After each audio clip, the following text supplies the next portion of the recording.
Ruben Amorim got his tactics absolutely spot on in this game at Anfield. There's no doubt about that. That's the only way they could win the game. Speed at which Maguire's trying to get up, which in turn has a knock-on effect, which makes your midfielders get up behind it. Yeah. No, we shouldn't be mentioning him in the same breath as Peter Schmeichel at the moment. He's got a long way to go. Yeah. But it's the similarities there. We'll begin at Anfield, where Harry Maguire's dramatic late goal sealed a 2-1 win for Manchester United, handing Liverpool their 4th consecutive defeat and first home Premier League defeat in 400 days. Tim, I think we'll just start at Anfield, the game of the weekend. It was very entertaining. It certainly didn't disappoint as a fixture, did it? It was obviously a great day for Manchester United. Probably an even better day for Arsenal. Yeah.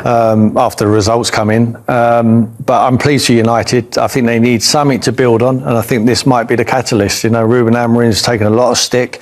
Now they're 2 points behind Liverpool. Any surprises? Were you surprised by any of the team selections? Liverpool unchanged. But Šeško on the back of scoring, playing very well against Sunderland before the international break, gets left out. Cunha comes in.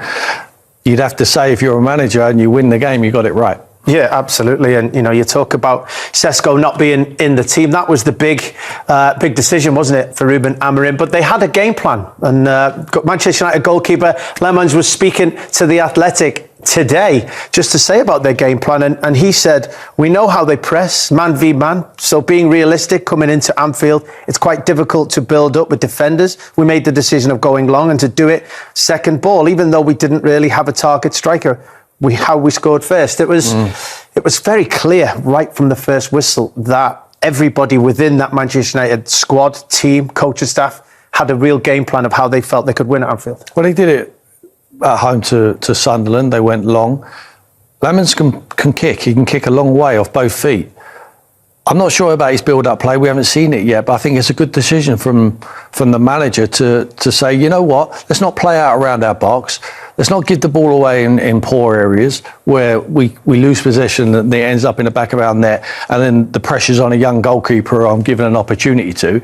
Let's get the ball as far away from the goal as possible. Play up to Šeško in Sunday against Sunderland when they did. Yes, they changed it around, but they haven't got to win the first header. They have to try and win the second header. So they moved forward as a team, won the second balls, and then played in the opposition's half. I think it's a sensible decision from Ruben Amorim. Yeah, and you worked that Manchester United Sunderland game, and talking about how they did go long to Šeško all the time. It was like a dress rehearsal for this, and yet they didn't play with Šeško, because this is right from inside the first minute. They've gone long, they've won the ball back, and then no thought of anything else other than to knock this ball long and go and compete. But I thought one of the patterns from the day was, even though the ball went long, I hardly ever saw anyone running in behind expecting Manchester United to win the flick on. They were just in great positions sort of behind the ball, weren't they, to recover the seconds?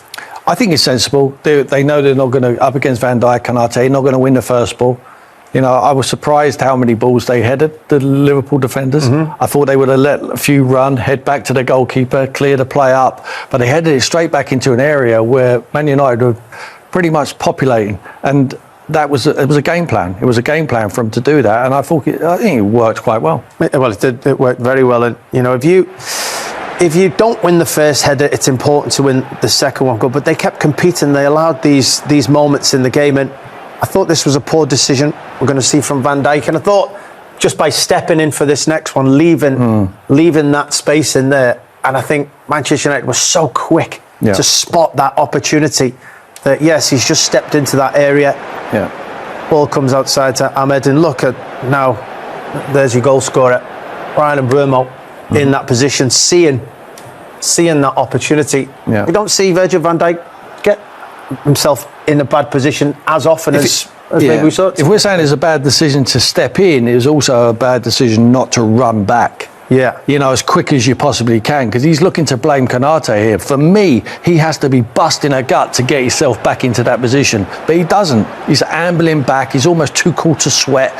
He's thinking, I'm a Rolls Royce. We know how good you are, Virgil. But sometimes you need to run. You need to run as quick as you can. You need to clear up the danger. He doesn't do it there. He's snoozing. Yeah, you can see the two Manchester United players really are busting a gut to get in there. Kanate sensing it. Ahmed plays a delicious ball, wonderfully timed in there, and Manchester United are off to a flyer. But that wasn't the only time they played forward. They got a benefit there.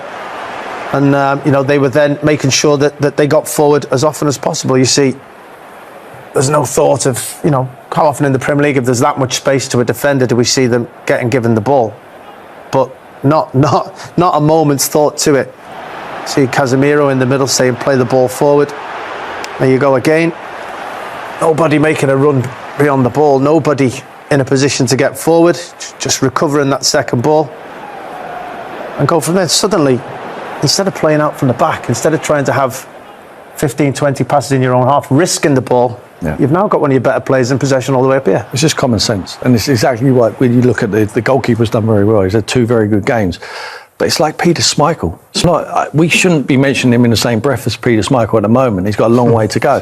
But it's the similarities there. He played his own games, Peter, sometimes. Even if Sir Alex Ferguson would tell him to roll the ball out, he would assess the game, how the situation was, how tense it was, and he would get the ball forward to the danger men. The danger men from Man United, they're weak in defence. We know they are. Listen, on another day, Liverpool could have scored 5 goals. But their attacking threat, they're still a threat. They've got very good players. Cunha's a very good player. Bruno Fernandes getting in advanced positions. Mbeumo is a very good player. Mason Mount is in a rich vein of form. We hope he keeps himself fit. But why would you not get it forward to the players who could make a difference for you? And that's exactly what they're doing at the moment. And it's not just Liverpool. You watching their next fixture, they will do exactly the same. And they will continue to do this, I'm sure of it. You think they've found themselves a pattern of play that suits the players they've got, getting them into advanced positions, creating chances? Yeah, and it's almost like a tick in the box for a manager like Ruben Amorim when he looks at Arne Slot's press conference afterwards. And Slot's talking about, we didn't, a team what plays with such a low block, a team what goes back to front so much, we're surprised we created so many chances again. He's almost telling you what he didn't like about Man United's performance. So you take that as a positive if you're Ruben Amorim. You say, you know what, we must have got something right, because he's moaning about how we didn't play. He's taking the attention off his team and how slow they was in possession at times. We know, of course, they could have won the football match, but that is the way he's got to go. Low block, not on the halfway line. You've got defenders who can't run in behind. So why would you not drop deep and counter-attack? That's how they're best. At the moment, you're going to get the best out of these group of players playing exactly how they've played in the last 2 games. Yeah, and by doing that, by going forward, I just highlighted how quickly Ahmad and Mbeumo got forward into those positions. But also, as we said, look how compact they are as a team. Players in that position, you do play the ball long. They've got a lot of numbers in here to actually be in a position to win the ball back, because it's not always about that winning that first contact. It's not always about what happens then. It's about how many players you can get around the ball. I mean, even I always say this, people don't know, is that the speed at which Maguire's trying to get up, which in turn has a knock-on effect, which makes your midfielders get up behind it. Yeah, exactly. And you look at the Liverpool players there, just on that action, they've dropped. Because they know, well, there's no point us kind of put a heavy press on here, an aggressive press, because they're just going to kick it over the top of us. So they've gone in a half-and-half positions. They should be even deeper to protect. But they're not, because they're not unsure what the manager wants, because Arne Slot wants them to put the press on. But there's no point staying high and putting a press on with a team who are not going to play out. So they half got the hang of it, but they didn't fully understand what was needed.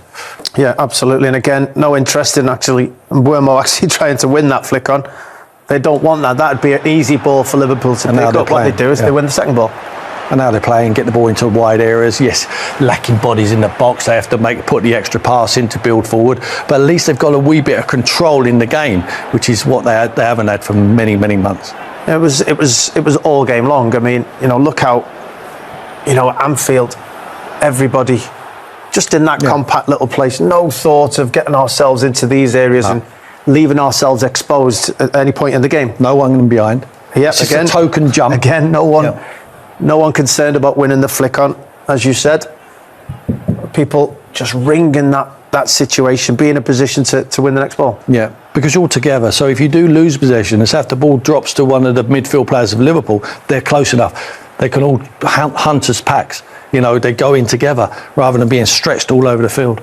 Absolutely. And They got their joy, I think, from this moment, and this man in particular, Cunha, was outstanding. Big fan of his. Oh, he's got everything. He's got everything. Oh, his discipline lets him down at time, but I think he's got the swagger to play for Manchester United, and I think we're showing him. He's playing so well at the moment, and then they're playing in a team which is not confident. But I think this result will give them a huge amount of confidence, and hopefully they can build from this. Yeah, and it was an impressive performance built around what we've been talking about, these long passes. That's the most long passes by Manchester United goalkeepers in the Premier League this season. Clearly, I mean, the 2 games he's played, he's gone long, more than Bayindir did. But I feel sorry for Bayindir, because if the game plan was to do that when he was there, I'm sure he can kick it just as well as Flamens. But he was asked to play a different way, which he's giving the ball away in wrong areas. He's making a rod for his own back. Then the confidence Dwayne's within his performance.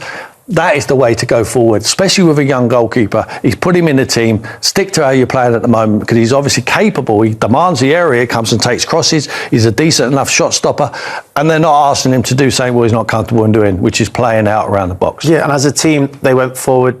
They played long passes 61 times at Anfield. 44 of them were by the goalkeeper. Last season, I think it was 25 by the goalkeeper. They got a draw last season, as if they thought, this works at Anfield. Let's not get ourselves into trouble. And that's the way they played. So, I think they were impressive in what they did from the back. But they also, I thought, were a lot more difficult to play through. I think there was a lot more stubbornness and a lot more rigidity to their system at Anfield. I think they were compact. Distances were good amongst the defenders to the midfields, to the wide players around them. They were tucking them in. They were encouraging Liverpool to go around the outside and not come through the centre of the pitch. With Liverpool were very dangerous, but I thought they got the game plan all right. Having said that, I keep going back to it. They could have got beat in the game. We know that. There'd be Liverpool fans screaming at the TV saying, "Yeah, we had all them. We're going to show you the chances what they did have." But we're going to give the compliment to Manchester United. I think you would say, though, if you go to somewhere like Anfield, they're going to have chances. You do know you're going to have to ride your luck at times. But I thought as a team, I thought they were quite compact. I thought instead of... You see the equal distance, probably? Yeah, I mean, the distance was very good. I've seen United in the past, and I always feel that they play as a front three like this. And I always feel that these spaces are what really hurt. We always say that Manchester United's 2 centre midfielders don't look like they can cover the ground. But if you can't, you don't. Casemiro doesn't want somebody all the way up there. He wants Mason Mount as close to him as possible. And help him out. And help us out. And I thought yesterday, they showed that so often. Yeah, and Cunha and Mbeumo, because you know why? Because if they get the ball, they can travel with the ball, they handle the ball. If it's Sesko, bless him, he's good at holding the ball up, he can lay it off, he can't carry the ball forward, he's got no pace, got no guile, really. These guys they can handle the football, the ball is their friend. But like you say, Casemiro and Bruno, they need some help around them, and they were tucking people in alongside them. They felt more at home, more comfortable in the defensive side, and also when you win the ball, it's like a 5-yard pass just to someone like a Cunha who can take you up the field, holds up the play, and Burmo as well. So they got it right. To the Manchester United side, Lummens. But this is his pass map against Liverpool on Sunday. The red are the incomplete passes, the green are the ones that found a teammate. And of 46 passes, just one here. This little short line here was the only one that was short to a teammate. That was to Diogo Dalot in around about the 20th minute. The rest, 45 out of 46, were long passes, and one around about, I reckon about here, Jamie, led to the first goal. Yeah, and listen, when you talk about teams playing direct football, having a low block, as Arne Slot mentioned, it's always seen as a criticism. Ruben Amorim got his tactics absolutely spot on in this game at Anfield. There's no doubt about that. That's the only way they could win the game. So we're going to look at the goal here initially in terms of the direct play. But it's not just about going long. Let's remember who he actually picked. He didn't pick Sesko, he picked Cunha to be underneath the ball. And what's really important here when we see this first challenge is we've got the back 5 of Manchester United, 3 centre-backs, 2 wing-backs quite wide.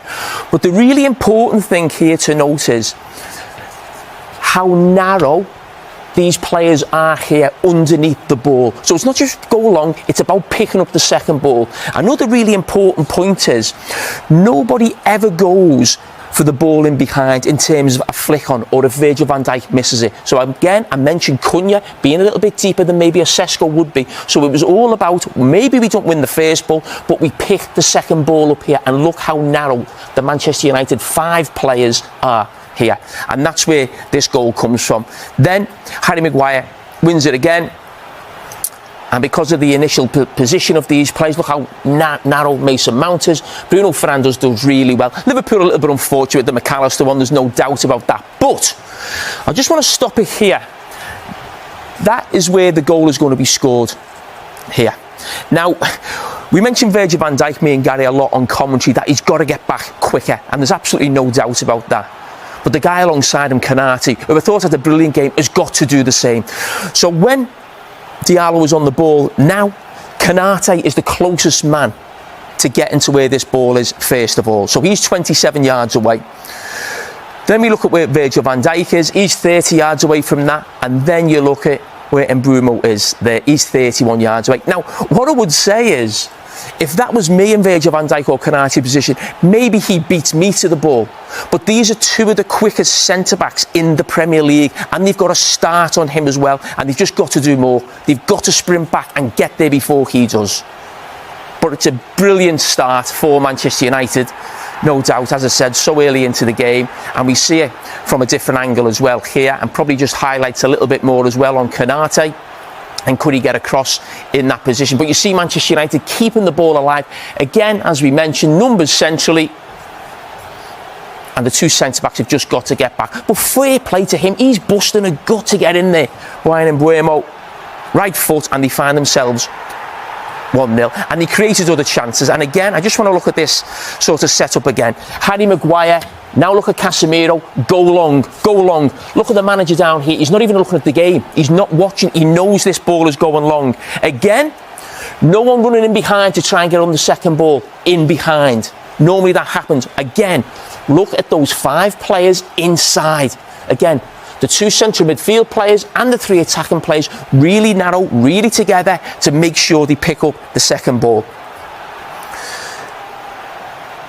And this is again when you come into this system causing Liverpool problems. Carragher's up against the wing back, and Mbeumo trying to drag Virgil van Dijk out, who had problems all afternoon getting dragged into those wide areas. And Manchester United, through Mason Mount again being narrow, could be 2-0 up. So the tactic of going long was absolutely spot on. Now, there's talk of, again, Manchester United playing a low block. And it's seen as criticism for Arne Slot. It's not. It was the right thing to do. And I'm going to show you a couple of occasions why it was the right thing to do for Manchester United, and the manager got it right tactically. Because on the couple of occasions when Manchester United actually tried to go after Liverpool and press, Cunha tries to press there, Gravenberch. Casemiro's pushing in behind him. Luke Shaw now goes in with Mo Salah. And before you know it, they're not in that low block, and that's where Manchester United have problems. Whether it's Bruno Fernandes or Casemiro in those positions, if they get caught out, there'll be space in behind them. The ball then goes into Mo Salah with space because Manchester United have tried to press high and get after Liverpool. And this is the chance for Gakpo where he hits the post. And again, that's when Man United are at their worst, when the team is spread out. Again, it's a chance, this one. Hits the woodwork from Gakpo, but Manchester United pressing Diallo, Mbeumo, Casemiro goes. Mason Mount was about to go. Before you know, it's a long ball. The team are separated. Lovely touch from Liverpool, and this is where Gakpo almost scores again. But again, it comes from Manchester United pressing high. You look at the players getting back into the box. Big distance into the cover, and that's why they were right not to go after Liverpool and play in that 5-4-1 low block. You agree, Gary? The low block and the long balls was the perfect solution? Yeah, and I think the game suits Amorim and where Manchester United are at the moment. I think he's had some of his best results and performances in games where he can be the team that sits off. And that system suits that. It's very, very difficult, I think, to get after teams when you're in a 5-4-1. And you've seen in previous matches, like Jamie highlighted there from them 2 clips, where if Fernandes and Casemiro step forward and you can get in behind them. Fulham, I remember listening to a chat with Marco Silva about using Iwobi to get behind them. They cause them loads of problems. So it's a fantastic result, and the game plan works perfectly from Ruben Amorim. But I think there will be more difficult tests for him, which sounds strange. Going to Anfield is a tough test. But in like a tactical sense, trying to get that team to be the dominant force that presses, regains the ball, controls the game, I think trying to do that in that system will be a bigger challenge. Maybe for even him. Saturday against Brighton at home. Yeah, will be a challenge, definitely. We know how well Brighton have done at Old Trafford in recent seasons. What about the small details as well? Yeah, I think when I go back to the winning goal, and when I rewatched the game again last night when I came down to London, this stood out on me throw-ins. We talk about small details in the game, so just stop it now. Now, what they did as soon as Liverpool couldn't take a quick throw, and it was almost like a set piece, couldn't yet stop the ball going back to the centre-back.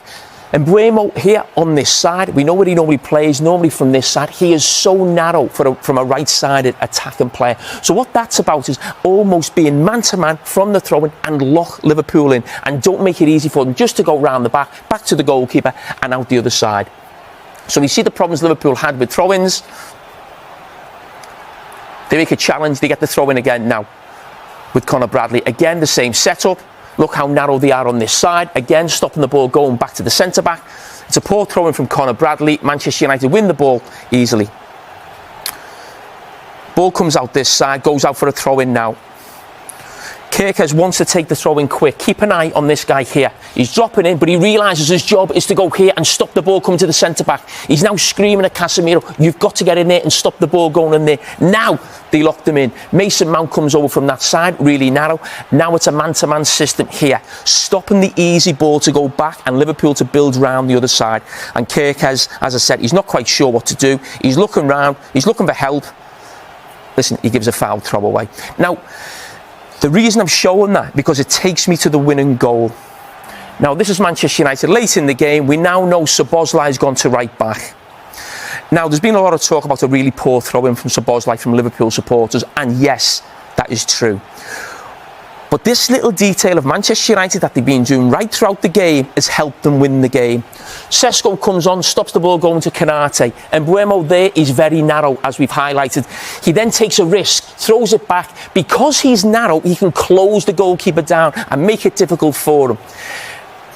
Now, we just stop it now. Now, the first clips we were showing was Manchester United going direct.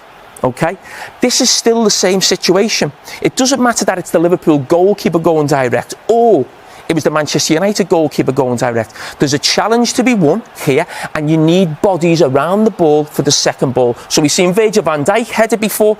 This time it's Harry Maguire. And what do Manchester United have again? Like we saw on the first goal, and another opportunity for Mason Mount, they've got players around the ball and narrow, which gives them an opportunity to pick up the second ball, then go from there. So we've seen the small detail on the throw-in and the big detail that's been mentioned a lot from Ruben Amorim in the game about going direct, second balls, then they get the corner, and that's where the 2-1 comes from. So Gary, where does the goal come from? Yeah, it's interesting. We've been looking a little bit at set pieces, and you have we spoke a bit about Nottingham Forest and whether you go man for man or because you put yourself at risk of penalties from VAR now by Delit. And then you look at the other two in Gakpo and Curtis Jones, who are also involved in this back area of the pitch. They're both markers, but they're both at the back, so they're responsible for the back of the goal. And then as it develops, you just see the tendencies of the players and what they're thinking, and probably the state of the game. And the second phase of set plays are really difficult to coach, because if it holds now, you can see Szoboszlai is still in not a bad spot. He's still sort of responsible for this back area, but because he's not a left back, he's going to start to drift into this area. Gakpo's thinking about counter-attacking. Curtis Jones is thinking about counter-attacking. And then before you know it, unbelievable quality from Bruno Fernandes. But you end up with 3 Man United players at the back zone. If you look at Szoboszlai now, and Curtis Jones has now realised that I've gone to counter-attack here, but we've not finished defending yet. So there's that little grey area around, is it still a set play, or are we into open play yet? Manchester United stunned Anfield with a gritty 2-1 victory over Liverpool, their first win there in 9 years. It was a performance built on discipline, resilience, and tactical clarity from Ruben Amorim's side. United struck first within a minute through Bryan Mbeumo, capitalizing on Liverpool's sluggish start and setting the tone for a fierce battle. From then on, it was about structure and mentality. Amorim's team pressed selectively, defended compactly, and relied on fast transitions rather than possession dominance. Liverpool controlled much of the game, piling pressure on United's defense. Cody Gakpo's 78th minute equalizer seemed to restore balance, but United refused to crumble. Instead, captain Harry Maguire rose highest in the 84th minute to head home the winner, a moment of redemption and leadership that summed up United's spirit. Despite controversy surrounding a head injury to Alexis Mac Allister before the winning goal, United's focus never wavered. They absorbed Liverpool's late siege with composure, showing a mental strength rarely seen at Anfield. This win wasn't just about 3 points. It was a statement that Manchester United, under Amorim, are rediscovering their fight, identity, and belief on the biggest stages.